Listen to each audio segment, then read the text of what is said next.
வணக்கம் நண்பர்களே, நான் உங்கள் சபாபதி. நேற்று ஹரித்வார்லேருந்து சோன்பிரயாக் சோன்பிரயாகில் தங்கிட்டோம். இன்றைக்கி சோன்பிரயாக்லேருந்து கேதார்நாத் புறப்பட போகிறோம். இப்போ விடிய 5 மணி எந்த அளவுக்கு விடிஞ்சிட்டு பாருங்கள். இந்த ஊரில் 5 மணிக்கு விடிஞ்சிடுது, 8 மணி ஆனாலும் இருட்ட மாட்டுது. அப்படியேப்பட்ட ஊராக இருக்குது. நம்ம இப்போ பேக்கெலாம் தூக்கிட்டு எங்கே போகிறோன்னா, நேற்று ரூமில் தங்கிட்டோம். அந்த 4 பேர் தங்கிறதுக்கு 2000 வசூல் பண்ணாங்க. பரவாயில்ல, 4 பெட்டு கொடுத்தாங்க. இப்போ நம்ம பேக்கை நம்ம ரூம்லேயே வைக்காமல் ஏன் நம்ம தூக்கிட்டு போகிறோன்னா, அது பாருங்கள், சீதாப்பூர் பஸ் ஸ்டாண்டு பக்கத்துலேயே ஒரு பேக் வைக்கிற இடம் இருக்குது. அங்கே வச்சுட்டோம். ஏன்னா நாங்கள் ரூம்லேருந்து ஒரு 2 கிலோமீட்டர் தூரம் தங்கியிருந்தனால, ஒரு வேளை நம்ம கேதார்நாத் போயிட்டு வந்தால் இப்படி பக்கத்துலேயே பேக் எடுத்துகிட்டு பஸ் ஏறிடலாம். இல்லைன்னா நம்ம அந்த 2 கிலோமீட்டர் வரைக்கும் போயிட்டு வந்து இங்கே வந்து பஸ் ஏறணும். அதனால் பேக் எடுத்துகிட்டு வந்து இங்கே பக்கத்துலேயே வச்சுட்டோம். இதுதாங்க சீதாப்பூர் பஸ் ஸ்டாண்டு. இப்போ நம்ம சோன்பிரயாக்லேருந்து கௌரி கொண்டு போக போகிறோம். அதுக்கு முன்னாடி இங்கே தரிசனத்துக்கு முன்பதிவு செய்கிற இடம் இருக்குது. இப்போ அதுக்கு தான் நம்ம லைனில் நின்றுட்டு இருக்கோம். இப்போ பார்க்குறோமே, இந்த இடம் தாங்க. ஆன்லைனில் தரிசனம் பண்ணுறதா இருந்தாலும் சரி, நேரடி பண்ணுறதா இருந்தாலும் இங்கே வந்து நம்ம பதிவு பண்ணிவிட்டு நம்ம லைனில் நிற்க வேண்டியது தான். இப்போ நம்ம லைனில் நின்றுட்டு எங்கே போகிறோன்னா, இங்கே நீட்டாக லைனில் நிற்க வச்சு தான் ஜீப்பில் ஏற்றுறாங்க. அந்த ஜீப்பில் போய் தான் நம்ம ஒரு 5 கிலோமீட்டர் தூரம் ஜீப்பில் போகணும். அதுக்கு ஒரு 50 ரூபா வசூல் பண்ணுறாங்க. அங்கிருந்து தான் நம்ம கேதார்நாத் மலையை ஏற முடியும். அதனால தான் இப்போ கூட்டம் அதிகமாக இருக்குது. சீசனில் நிறைய பேர் வந்துட்டாங்கன்றதுனால ரொம்ப தூரம் நாங்கள் நின்று அந்த ஜீப்புக்கு போக வேண்டியதாக இருந்தது. பாருங்க, இந்த பாலத்தை தாண்டி அந்த பக்கம் போனால் தான் ஜீப்பு வருது. அந்த ஜீப்பில் ஏறி போயிட்டு 5 கிலோமீட்டர் போயிட்டு கௌரி குண்டு என்ற இடத்துல அவங்க விடுறாங்க. அங்கிருந்து நம்ம மலை மேலே நேரம் ஏற வேண்டியது தான். அதுக்கு முன்னாடி அங்கே ஒரு சுட தண்ணி ஊற்று இருக்குது. இயற்கையாகவே உருவான சுட தண்ணி ஊற்று. அங்கேருந்து நம்ம குளிச்சுட்டு மலை மேலே ஏறலாம். இப்போ நம்ம பார்க்குறோமே, இது தாங்க மந்தாகினி நதி. நதி எங்கேருந்து வருதுன்னா, கேதார்நாத், அதாவது பகவான் சிவனார் இருக்கிறாரு, அங்கிருந்து இது நேராக கீழே ஓடுது.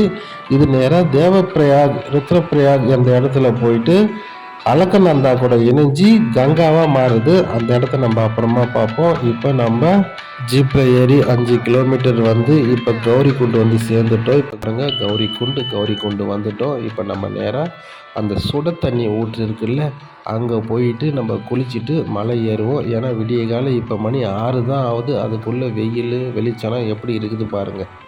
இப்போ ஓடுறாங்களே, இவங்க தாங்க மந்தாகினி, கேதார்நாத் பகவான் சிவனார்கிட்டேருந்து ஓடி வராங்க. இப்போ நம்ம பார்க்குற இடம்லாம் கௌரி குண்டுக்கு மேலே இருக்கிற கட்டிடங்கள். இங்கே நிறையா ஹோட்டல் இருக்குது, தங்கறதுக்கு லாட்ஜ் இருக்குது. வணக்கம் நண்பர்களே, நான் உங்கள் சபாபதி. நம்ம இப்போ கேதார்நாத் மலை ஏற போகிறோம். மலை ஏறும்போது இங்கே குளிச்சுட்டு தான் போகணும். ஏன் இங்கே வந்து குளிக்கிறோன்னா, இங்கே இயற்கையாகவே உருவான சுட தண்ணி ஊற்று இருக்குது. மற்றபடி நீங்கள் எங்கே குளித்தாலும் ரொம்ப ஜில்லுன்னு இருக்கும். அதனால் இங்கே கௌரி குண்டில் இந்த சுட தண்ணி ஊற்றில் நீங்கள் குளிச்சுட்டு மலை ஏறலாம்.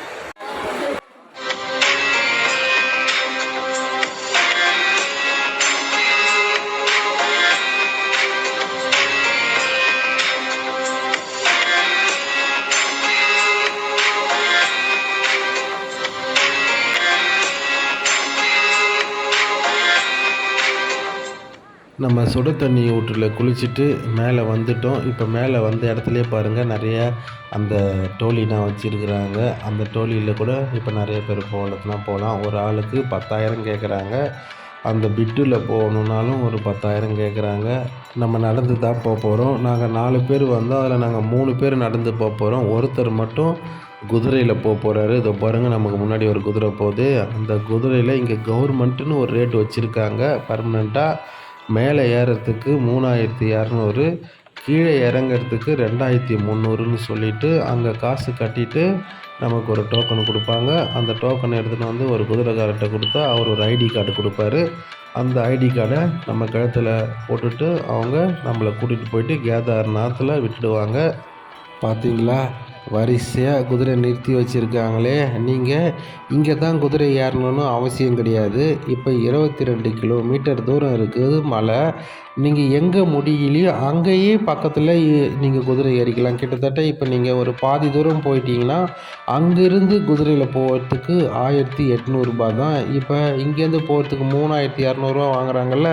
இதே நீங்கள் பாதி தூரம் போனால் 1800. அதே நீங்கள் முக்கால்வாசி தூரம் போய் ஏறினீங்கன்னா 600. இப்படி உங்களால் எங்கே நடக்க முடியலையோ நீங்கள் அங்கேருந்து கூட போய்க்கலாம். ஏன் நீங்கள் இங்கேருந்து குதிரையில் போகணுன்ற அவசியம் கிடையாது. ஏன்னா நம்ம நடந்து போகும்போது நம்மளுடைய பாவங்கள்லாம் நிறைய கழியும். அது மட்டும் இல்லை, உடல் ஆரோக்கியமாகவும் இருக்கும். அதனால தான் நம்ம நடந்து போகிறோம். கடுமையான சிரமமான மலையான கேதார்நாத் 20 கிலோமீட்டர் ஏறிக்கொண்டிருக்கிறோம்.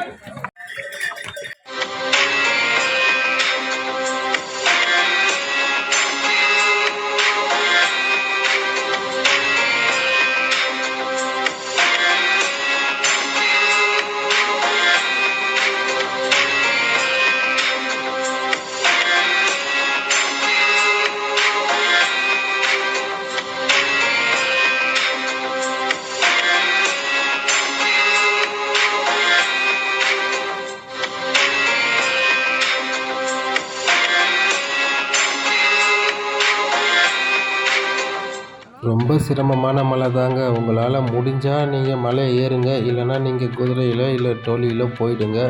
ஏன்னா ரொம்ப கஷ்டமாக இருக்குது. அதாவது வயசானவங்க கிட்டத்தட்ட 60 வயசுக்கு மேலே இருக்கிறவங்கள நீங்கள் குதிரையிலே இல்லை டோலியிலே அனுப்பிடலாம். ஏன்னா மலை ஏற ஏற ரொம்ப சிரமமாக இருக்குது. காற்று அழுத்தம் வேறு கம்மியாக இருக்கிறதுனால இந்த கற்பூரம் மாதிரி ஒன்று கொடுக்குறாங்க. அதை முகந்து பார்த்துட்டே போனால் ஓரளவுக்கு நல்லா இருக்குது. இல்லைன்னா ரொம்ப மூச்சு வாங்குற மாதிரியும் இருக்குது. அப்படியேப்பட்ட சூழ்நிலை இருக்குது. சாப்பிட்டுருங்க. நல்லா சாப்பாடு வேணாலும் எடுத்துக்கிட்டு நீங்கள் புறப்படுங்க. ஏன்னா கண்டிப்பாக நல்லா பசிக்கும். 2வது வந்து நம்மளுக்கு மழைக்கோட்டு மாதிரி அங்கே ஒன்று விற்பாங்க. ரூ. 100 ரூ. 50 அதுவும் ஒன்று வாங்கி வச்சுக்கிங்க.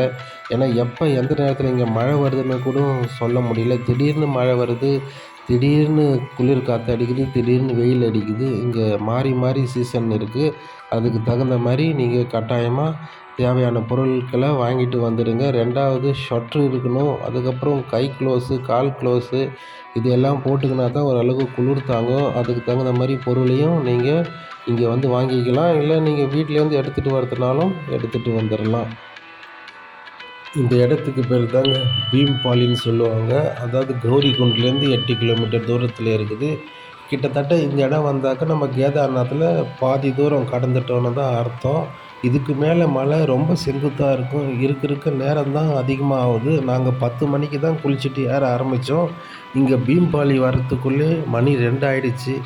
வேகமாக நடந்திருக்கலாம். என் கூட எங்கள் அம்மா இன்னொரு அக்காவும் வந்திருந்தாங்க. அவங்கள கூட்டுன்னு வரதுக்காக கிட்டத்தட்ட நேரம் ஆயிடுச்சு. 4 மணி நேரம் ஆச்சு எங்களுக்கு இந்த 8 கிலோமீட்ரு வர்றதுக்கு.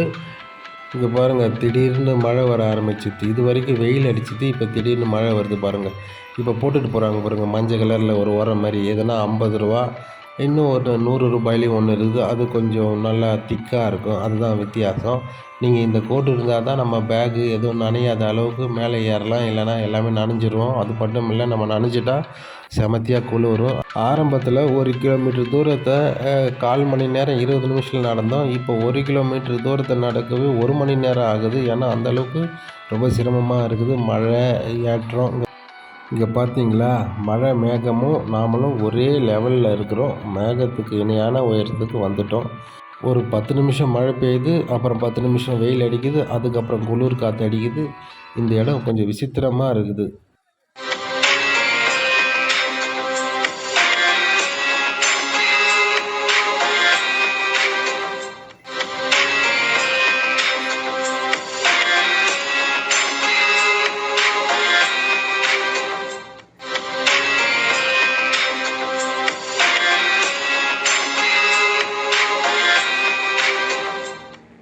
இங்கே இருக்கிற மலையோட அழகை பார்த்துட்டே இருக்கலாம் போலங்க. அதோ பாருங்கள், மேலே ஹெலிகாப்டர் போது பாருங்கள். ஹெலிகாப்டரில் நம்ம கௌரிகுண்டு சீதாப்பூர்லேருந்து கேதார்நாத் போகணும். போயிட்டு வரத்துக்கு 5500 தான் வாங்குறாங்க. ஆனால் நம்மளுக்கு டிக்கெட்டு கிடைக்காது. 10 நாளுக்கு முன்னாடி ரிசர்வ் பண்ணிட்டாங்க. இங்கே பார்த்தீங்களா, பனிமலை.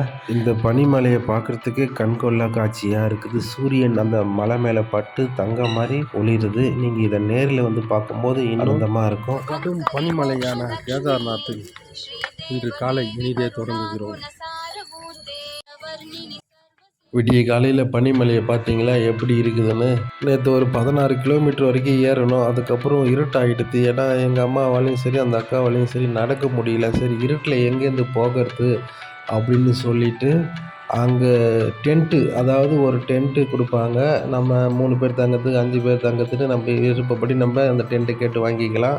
ஒரு ஆளுக்கு 250 ரூபா 300 ரூபா கேட்பாங்க. நம்ம ரேட்டு பேசினா இன்னும் கொஞ்சம் குறைக்கலாம். 200 ரூபா கூட ஒரு ஆளுக்கு நம்ம பேசி நம்ம தங்கிக்கலாம். நாங்கள் 3 பேர் தங்குறதுக்கு 700 ரூபா கொடுத்தேன். ஒரு ஹீட்டரும் கொடுத்தாங்க.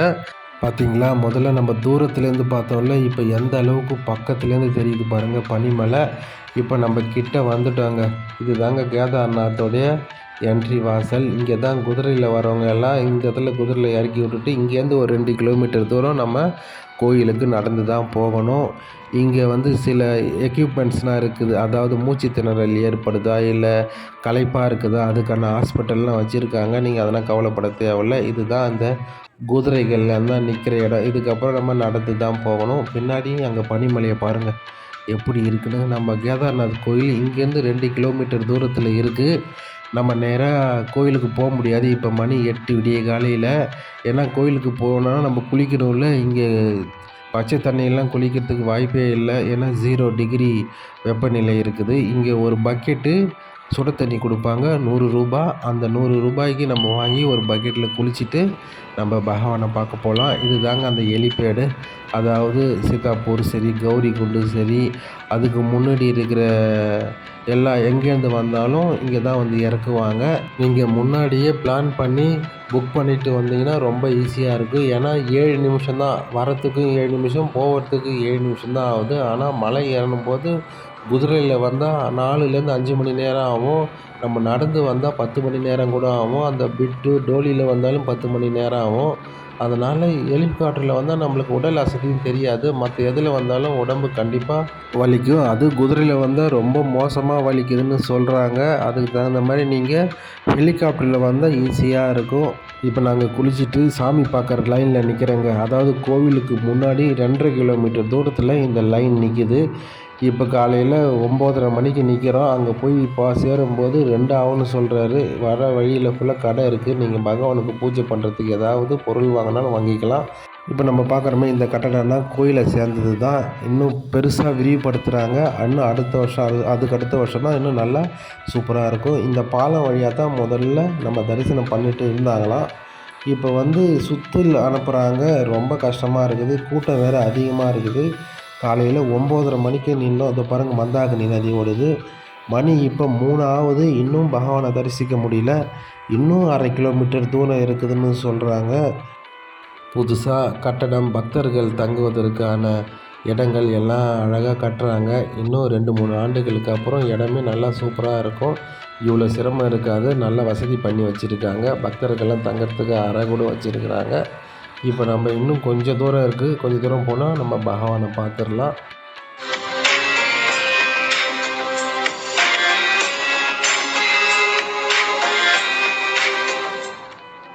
இதோ பாருங்கள், இப்போ சைடில் பாருங்கள், அதோ தெரியுது பாருங்கள் பகவான் கேதார்நாத் புண்ணிய திருக்கோயில்.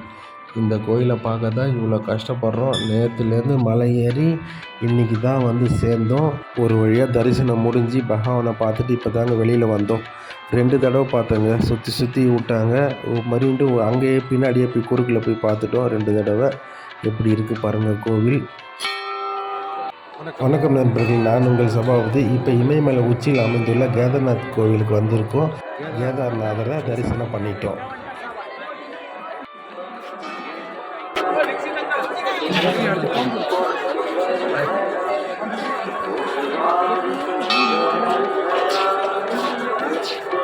இந்த கோவிலை கட்டினது யாருன்னா சிவபெருமானுடைய ஒரு அவதாரமான ஆதிசங்கரால் தான் இந்த கோவில் கட்டப்பட்டது. நான் நிறையா கோவிலுக்கு போயிருக்கிறேன். ஆனால் அந்த மலைகள் எல்லாம் இந்த அளவுக்கு கஷ்டமாக இருந்ததா எனக்கு சொல்ல தெரியல.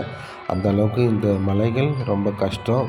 கடும் குளிர், கடும் மழை, இப்படி நிறைய சங்கடங்களை தாண்டி பகவானை தரிசிச்சிட்டோம். இப்போ உள்ள நேராக பாருங்கள், அதுக்குள்ளே தான் மூலவரான பகவான் அங்கே இருக்கார். மூலவர் உங்கள் கண்ணுக்கு தெரிகிறதா ஒரு கற்பனை பண்ணிங்கன்னு நீங்கள் பகவானை தரிசிங்க. பகவான் கேதார்நாதரை பார்க்கும்பொழுது அந்த அளவுக்கு மனதுக்குள்ளே இதமான ஆனந்தம் ஏற்படுகிறது. இந்த கோவில் பாருங்கள், மிகவும் சின்ன கோவில். நிறையா கோவில் பெருசாக இருக்குல்ல, மிக மிக சின்ன கோவில். எப்படி இருக்குது பாருங்கள். இந்த கோவிலில் தாங்க 2013 மிகப்பெரிய வெள்ளம் வந்தது. அப்படி வெள்ளம் வரும் பொழுது இந்த கோவிலுக்கு ஒரு சேதாரமும் ஏற்படலை. காரணம், இந்த கோவிலுக்கு பின்னாடி மிகப்பெரிய கல் வந்து தடுத்து நின்றுக்குது. அந்த தண்ணியை 2 பக்கமாக விலக்கி விட்டுட்டு இந்த கோவில் மேலே அந்த தண்ணியே படாத அளவுக்கு காத்துட்டு இருந்தது. நம்ம அந்த கல்லை பார்ப்போம் வாங்க. அது எப்பேற்பட்ட புனித கல், எங்கேருந்து வந்ததுன்னு கூட சொல்ல முடியல. காரணம், இங்கே சுற்றியும் அந்த மாதிரி ஒரு கல் கூட இல்லை. ஆனால் அந்த ஒரு கல் மட்டும் அவ்வளோ பெருசாக இங்கே எப்படி வந்ததுன்னு சொல்லிட்டு இன்னும் ஆச்சரியமாக இருக்குது. நம்ம அந்த கல்லை தான் பார்க்க போகிறோம். அதோ பாருங்கள், இதுதான் அந்த கல். அந்த கல்லை இன்றைக்கி சாமியாக நினச்சி மக்கள் பூஜிக்கிறாங்க. அதுக்கு கற்பூர ஆரத்தி காட்டுறாங்க. அந்த கல்லுக்கு மாலை இட்டு பூஜை பண்ணுறாங்க. இந்த கல்லை சிவபெருமானின் ஒரு அவதாரமாகவே நினைக்கிறாங்க. இப்போ நம்ம நேரடியாக அந்த கல்லை பார்த்துட்ருக்கோம். இப்போ பாருங்கள், இந்த கல் அந்த கோவிலுக்கு பின்புறமாக எப்படி வந்து நிற்கிதுன்னு. இந்த கல்லால் தாங்க அந்த கோவிலே இன்றைக்கி இருக்குதுன்னு கூட சொல்லலாம். ஏன்னா இந்த கல்லில் வந்த தண்ணி 2 பக்கமாக பிரித்து விட்டுட்டு அந்த கோவிலை காப்பாற்றிருக்கு. அந்த கோவிலில் இந்த கல் வந்ததுக்கான ஆதாரமே இல்லை. காரணம், இது இவ்வளோ பெரிய கல் இங்கே எங்கேயுமே இல்லை. யாரும் எடுத்துகிட்டு வந்து வச்சது போல் இருக்குது. அப்பேற்பட்ட பெரிய கல். கடவுள் இல்லைன்னு நிறைய பேர் சொல்கிறாங்கன்னா, அவங்கன்னா இங்கே வந்து பார்த்தா தான் இப்படிப்பட்ட அதிசயங்கள்லாம் அவங்க பார்க்க முடியும். பகவான் இருக்கிறார் என்பதற்கு ஒரு சான்று அந்த கல் இங்கே வந்ததுக்கான ஆதாரமே போதும். இப்போ பார்க்குறோமே, இது ஒரு டென்ட்டுங்க. நானும் எங்கள் அம்மா 2 பேர் தங்கிறதுக்கு ரூ. 500 கொடுத்தோம். ஒரு ஹீட்ரு கொடுத்தாங்க. கீழே மெத்தை, படுக்கை, போர்வை எல்லாமே கொடுத்தாங்க. பின்னாடி பாருங்கள் பனி மலை. இங்கே கடுமையாக குளிரும். ரூம்லாம் எதுவும் கிடையாது. இங்கே டென்ட்டு தான். ரூம்லாம் இருக்குது, ஆனால் இப்போ தான் அதை புதுப்பிச்சு கட்டிகிட்ருக்காங்க. இருந்தாலும் ஹை பட்ஜெட்டாக இருக்கும். இப்படி நம்ம ரூ. 300 லோ பட்ஜெட்டில் டென்ட்டு எடுத்து தங்கிடலாம். நம்மளுக்கு 24 மணி நேரம் கூட நம்ம தங்கலாம். இல்லைனா நம்ம சீக்கிரமாக கிளம்புறதுனாலும் கிளம்பலாம். அதை பற்றி கவலை இல்லை. ரூ. 250 கொடுத்தா ஒரு நாள் ஃபுல்லாக அந்த டென்ட்டில் நம்ம தங்கிக்கலாம். 2 பேருக்கு ரூ. 500 வசூல் பண்ணுறாங்க. இதாங்க டென்ட்டு உள்ளே இப்படி தான் இருக்கும். டென்ட்டு உள்ளே ஆனால் எவ்வளோ தான் குளிர் அடித்தாலும் குளிரில் டென்ட்டு உள்ளே ஒரு லைட்டு, சார்ஜ் போடுறதுக்கு சார்ஜர்னால் கொடுக்குறாங்க. நமக்கு பெட்ஷீட்டும் போத்திக்கிறதுக்கு கொடுக்குறாங்க. ஒன்றும் பிரச்சனை கிடையாது. எவ்வளோ குளிர் அடித்தாலும் நமக்கு ஒன்றும் செய்யாது. அந்த அளவுக்கு அந்த டென்ட்டும் இருக்குது. அவங்க கொடுக்குற போர்வையும் இருக்குது. நம்மளும் கொண்டு போகிறோம்ல போர்வை, இதையெல்லாம் போத்திட்டா நமக்கு கூட குளிரில் அந்த அளவுக்கு இருக்குது. நாங்கள் வரும்போது நடந்தே மலை ஏறினோம். நான், எங்கள் அம்மா, இன்னொரு அக்கா. அதனால் போகும்போது எங்கள் அம்மாவால் மலையை இறங்க முடியல. ரொம்ப கஷ்டமாக இருந்ததுன்னு சொல்லிவிட்டு எல்லாருமே நாங்கள் குதிரையில் ஏறிட்டோம். ஏன்னா ஒரு ஆள் நடந்து ஒரு ஆள் குதிரையில் போனால் யார் யார் எங்கே போய் சேருவாங்கன்றதுனால. வணக்கம் நண்பர்களே, நான் உங்கள் சபாபதி. இப்போ நம்ம கேதார்நாத்லேருந்து மலை இறங்கிட்டு இருக்கோம். ஏறும்போது நடந்தே போயிட்டோம். இறங்கும்போது நம்ம குதிரையில் வந்துட்டுருக்கோம். ஏன்னா மிகவும் கஷ்டமாக இருக்குதுன்றதுனால. குதிரைக்காரன் இந்த மலையை அனாவசியமாக ஏறுறான், இறங்குறாங்க. ஏறும்போது 4 மணி நேரத்தில் இட்டுன்னு வந்து விட்டுடுறான். அதேமாதிரி இறங்கும்போது 3 மணி நேரத்தில் இறக்கிடுறான். எப்படி தான் ஏறுறான் இறங்குறான்னு தெரியல. பாவம் அந்த குதிரைங்க அந்த வழியில் இருக்கிற கல், கட்டு, பள்ளம் எல்லாத்துலேயும் காலை விட்டுன்னு கஷ்டப்பட்டு நடந்து போகுது. பார்க்கறதுக்கே சிரமமாக இருக்குது. இருந்தாலும் நம்மளால் முடியலன்றதுனால குதிரையில் போக வேண்டியதாக இருக்குது. இங்கே இறங்கிறதுக்கு 2300 கவர்மெண்ட் ரேட்டு. நீங்கள் இன்னும் ஏதாவது விலை குறைச்சி கூட கேட்டு பார்க்கலாம். சில பேர் 1500 இறங்கணுன்னு சொன்னாங்க. ஆனால் அது எந்த அளவுக்கு உண்மைன்னு தெரியல. நன்றி நண்பர்களே. என்னால் முடிஞ்ச அளவுக்கு கேதார்நாத் கோவில் இடத்தையும் வீடியோ எடுத்து போட்டிருக்கேன். இது உங்களுக்கு பயனுள்ளதாக இருந்தால் நம்ம சேனலுக்கு ஒரு சப்ஸ்கிரைப் பண்ணுங்கள். இவங்க தான் என்னுடைய அம்மா. நம்ம வீடியோ லைக் பண்ணுங்கள், ஷேர் பண்ணுங்கள். நன்றி, வணக்கம்.